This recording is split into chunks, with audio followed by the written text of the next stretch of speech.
Your website or social media video is likely the first experience people have of your Catholic Church. So to make them feel welcome, make sure you film people. Yes, I'm sure you have a beautiful building, beautiful statues, and a top-notch ceremony.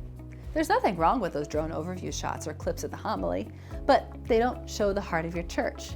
You need to film people, the real community that gathers in your space. Film the faces of your community as they enter the building with hope, as they worship with conviction, and as they have fellowship with joy. You should film close, not far away, so emotion is obvious. And be sure to catch the different ages and demographics that worship in your space. Our culture suffers from acute loneliness, and shots like these show the new viewer the community that they can be part of. And a video full of welcoming people will ensure that the viewer feels welcome enough to walk into your doors for the first time.